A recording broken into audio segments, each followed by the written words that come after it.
السلام علیکم۔ Dhaka secondary school north Karachi campus, خوش آمدید۔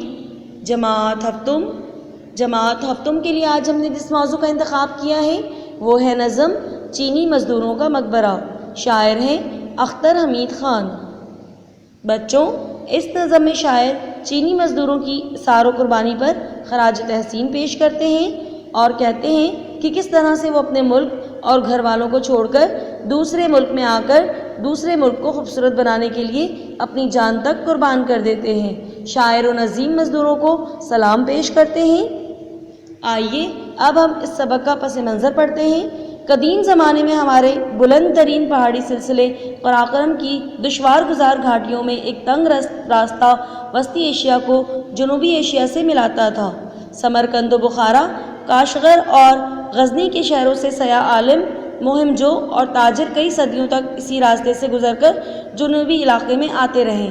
اسی کے ذریعے چینی ریشم کی تجارت ہوتی رہی اور اس کا نام ہی شاہراہ ریشم پڑ گیا۔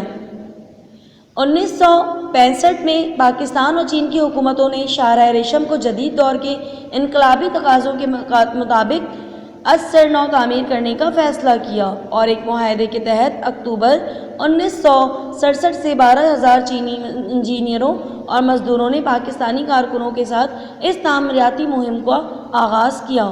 موسمی اور جغرافیائی مشکلات قدم قدم پر آڑے آتی رہیں، مگر بالآخر جفاکش کارکنوں نے 1982 میں اس شاہراہ کو مکمل کر ہی دیا۔ 750 کلومیٹر لمبی، 32 فٹ چوڑی یہ سڑک سطح سمندر سے 4,000 فٹ سے لے کر 15,000 فٹ اور کہیں کہیں 16,000 فٹ تک بلند ہے۔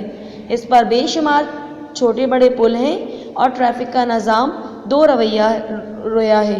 اس حیرت انگیز شاہراہ کی تعمیر میں ہزاروں کارکن زخمی اور اپاہج ہوئے، جبکہ تقریباً 800 پاکستانی اور چینی محنت کشوں کی جانیں کام آئیں۔ ہنظام کریم آباد کے مقام پر اس سڑک کے لیے اپنی جانیں قربان کرنے والے چینیوں کی یادگار قائم کی گئی ہے۔ اب ہم اس نظم کو پڑھیں گے۔ استاد چینیوں نے کیا مقبرہ بنایا، استاد چینیوں نے کیا مقبرہ بنایا، اس کی یگانگت کا انداز ہم کو بھایا۔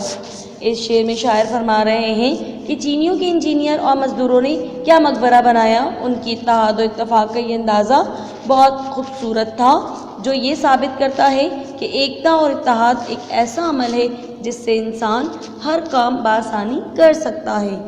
اونچی پہاڑیوں میں پختہ سڑک بنائی، اونچی پہاڑیوں میں پختہ سڑک بنائی، اپنے وطن سے آ کر پردیس کو سجایا۔ اس شعر میں شاعر کہہ رہے ہیں کہ کس طرح ان عظیم مزدوروں نے اونچے اونچے پہاڑوں میں خوبصورت سڑک کی تعمیر کی ہے کہ دیکھنے والے دنگ رہ جائیں۔ یہ مزدور اپنے ملک سے آ کر اپنے پڑوسی ملک کو خوبصورت بناتے ہیں۔ خاموش سونے والوں تم کو سلام میرا، خاموش سونے والوں تم کو سلام میرا، قربان کر کے جانے آرام تم نے پایا۔ اس شعر میں شاعر کہہ رہے ہیں کہ ان عظیم اور بہادر مزدوروں کو سلام پیش کر رہے ہیں کہ جنہوں نے ہمارے ملک کو خوبصورت بنایا اور شاہراہ کی تعمیر میں اپنی جانیں قربان کر کے اب ابدی نیند سو رہے ہیں۔ قبریں ہیں ایک جیسی لیٹے ہیں بھائی بھائی، قبریں ہیں ایک جیسی لیٹے ہیں بھائی بھائی، رسم برادری کو یوں گور تک نبھایا۔ اس شعر میں شاعر کہہ رہے ہیں کہ ان مزدوروں نے اپنی دوستی اور بھائی چارگی کو نبھایا۔ انہوں نے دوستی اور بھائی چارگی کا ایسا نمونہ پیش کیا کہ انہوں نے دوستی قبر تک نبھائی۔ آج سب ایک ساتھ ایک جیسے قبروں میں لیٹے ہوئے ہیں۔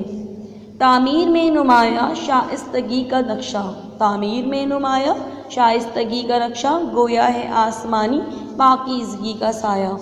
اس شعر میں شاعر کہہ رہے ہیں کہ کس طرح ان عظیم مزدوروں نے خوبصورتی کے ساتھ نقشے کی تعمیر کی، اسے دیکھنے والے بھی دنگ رہ جائیں۔ ایسا لگتا ہے جیسے کوئی آسمان کے پاکیزہ بادلوں کو چھو رہا ہو۔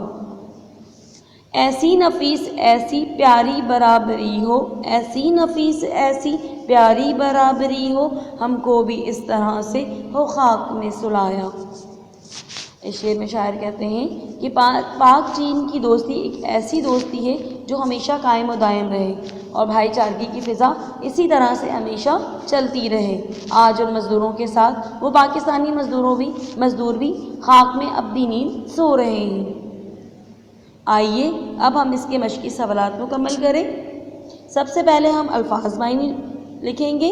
قدیم، پرانا، گھاٹیوں، دو پہاڑوں کے درمیان کا راستہ، یگانگت، اتفاق، گور، قبر، شائستگی، تہذیب یا اخلاق، نفیس، عمدہ، برادری، بھائی بندی یا ذات، خاک، مٹی، وسطی، درمیانی، مہم جو، بھاری کام، انقلابی، انقلاب برپا کرنے والا، تقاضوں، طلب یا خواہش، کارکنوں، کام کرنے والے، جفاکشی، محنتی۔ اب ہم سوال نمبر 2 مکمل کریں گے۔ مندرجہ ذیل الفاظ کو جملوں میں استعمال کریں۔ بچوں یہ کام آپ کو اپنے اردو ادب کی کاپی میں مکمل کرنا ہے۔ جملے آپ خود بنائیں گے۔ خاک، قدیم، جفاکش، مزدور اور گور۔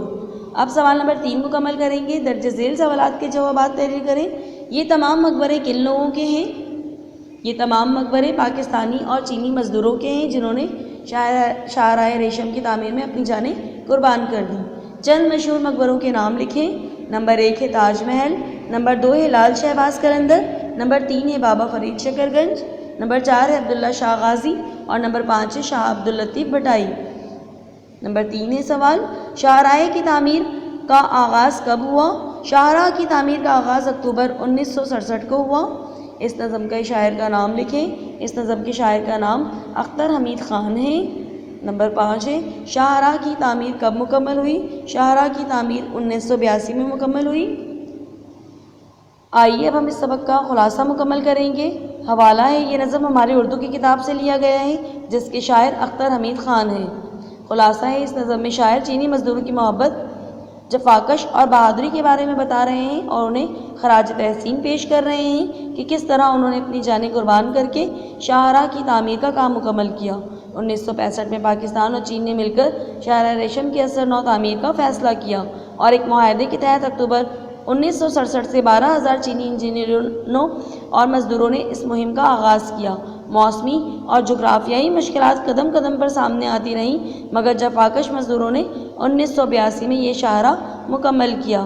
اس حیرت انگیز شاہراہ کی تعمیر میں ہزاروں کارکن زخمی اور اپاہج ہوئے اور تقریباً 800 پاکستانی اور چینی محنت کشوں کی جانیں کام آئیں۔ ہنزام کریم آباد کے مقام پر چینیوں کی یادگار قائم کی گئی۔ بچوں یہ تمام کام آپ اپنے اردو ادب کی کاپی میں مکمل کریں گے۔ اس کے ساتھ ہی ہمارے سبق کا اختتام ہوتا ہے۔ اللہ حافظ۔